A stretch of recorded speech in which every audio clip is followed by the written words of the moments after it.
Thank you for joining me once again on CrunchEconometrix. This video tutorial examines arch modeling. Topics to be covered include basics of arch modeling part 1 and 2, how to simulate arch model, that will be an EViews only video, testing for arch effects, how to estimate arch models, and finally how to forecast arch volatility.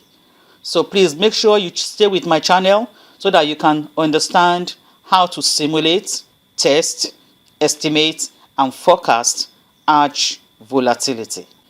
Arch simply conveys that the series in question has a time-varying variance, that is, it is heteroscedastic, and that it depends on, that is the conditional, it depends on lagged effects, which is autocorrelation.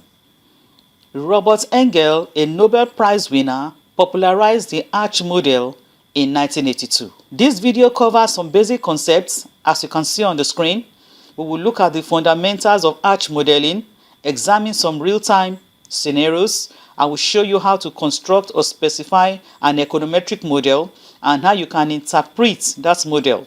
I will take you through some simple terminologies, explain the arch estimator, show you how you can construct an arch Q model, summarize the lessons learned, and I have listed some selected references for further readings. So what are the fundamentals of arch modeling? Arch models the attitude of investors not only towards the expected returns but also towards the risk associated with that investment. It relates to economic forecasting and measuring volatility. Some techniques adopted includes ARCH, ARCH-M, GARCH, GARCH-M, T-GARCH, and E-GARCH. But this video tutorials only looks at ARCH. Other videos will come up where I will look at the remaining techniques that you can use to estimate your arch model. Arch modeling is concerned about modeling the volatility of the variance. So always understand that whenever you talk about arch, you are modeling volatility of the variance of that series. And you are looking at the conditional variance and also the time varying variance. Arch modeling handles stationarity, that is the time invariance mean, and non-stationarity, that is time varying mean of a variable. Non-stationarity implies that the mean is varying, while heteroscedastic looks at the varying variance. Arch is also concerned about modeling financial and macroeconomic time series. It is important that you use high frequency data for any series that you want to model.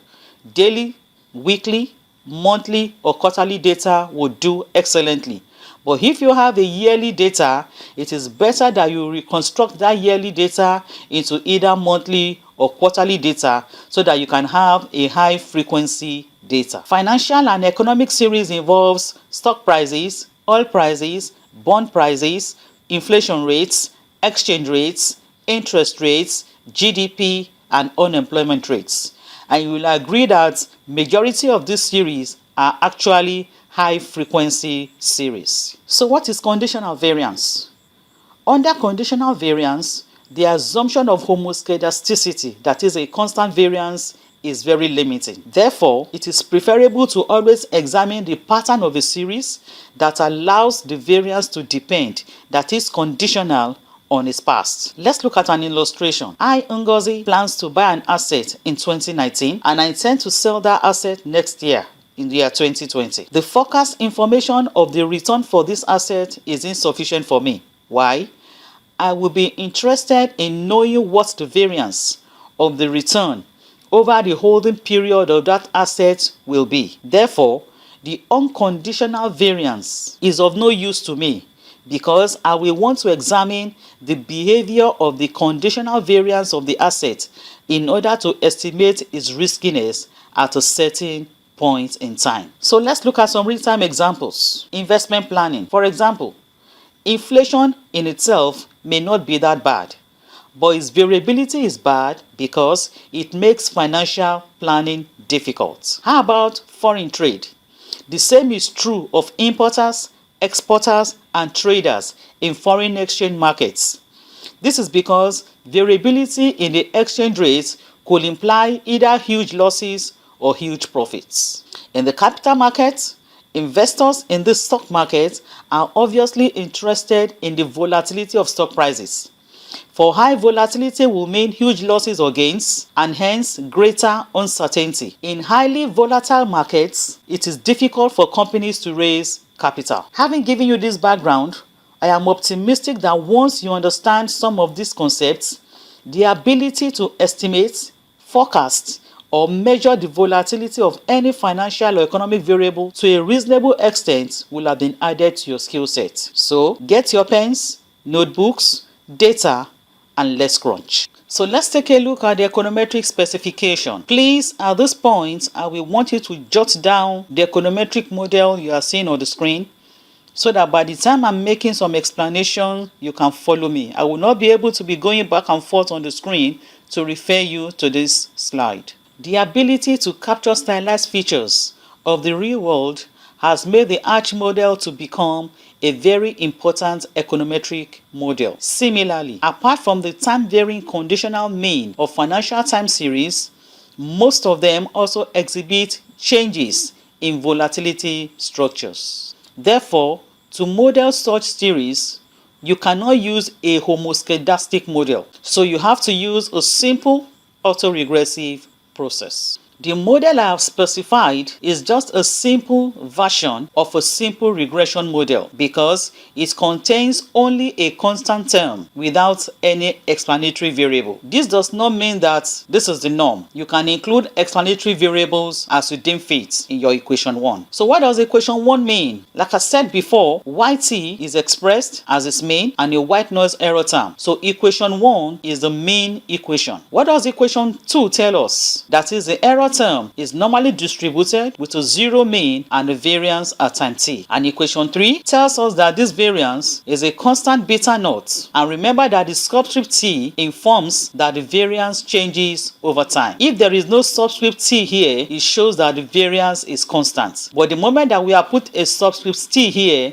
it tells us that this is a time varying variance. Like I said before, you can include explanatory variables in equation 1, but I chose to omit them here so as to allow us to focus on the essential features of ARCH modeling. So let us make some adjustments to this model. Specifically, let us make 3 adjustments to this model. 1. Let the error term be time varying, that is heteroscedastic, which we are going to call HT. So sigma squared t is now represented by HT. Remember I told you to jot down the model so that you can make necessary adjustments to what you have written down. Second adjustment, let the distribution of this error term be conditionally normal, such that you have the error term conditional on the previous period's information, normally distributed with a mean of 0 and a heteroscedastic variance. The third adjustment, now this heteroscedastic variance is now a function of a constant term and a lagged squared error, as you can see in equation 6. And because we have represented sigma squared t as ht, you can use sigma squared t here in place of ht. So both of these formula will be correct. But going forward, we are going to stick to just ht. The underlying assumption is that beta naught must be positive and beta 1 must also be positive but must lie between 0 and 1. So what I've shown you is a basic ARCH1 process and a variance equation, which is this. It's an ARCH1 process because you only have one lagged term of the error on the right hand side. So how do I interpret this? When a big shock occurs in the previous period, that is t-1 period, it is more likely that the value of ut in absolute terms will be bigger. That is, when u squared t-1 is small or large, the variance in the next innovation, that is at ut, will also be small or large. Like I said earlier, beta 1 must be positive for positive variance to hold. If beta 1 is negative, it means there is something wrong with your model and you have to do it all over again. Let's take a look at the ARCH-Q model. Conditional variance can also depend on more than one lagged realization. The number of lagged periods of the squared error tells you the structure of the ARCH model. For instance, Arch1 model tells you you have only one lagged squared error on the right hand side. Arch2 model tells you that you have 2 periods of the squared error on the right hand side. So generalizing, Arch-Q tells you that you have Q lagged periods of the squared error. So this is the expanded version of the Arch-Q model, while below it I have the composite version, and you can see that I equals 1 up to period Q. So this is how you can specify your Arch-Q model. So the Arch-Q model simultaneously examines both the mean and variance of a series. Please stay tuned for part 2, where I will round up the basics of Arch modeling.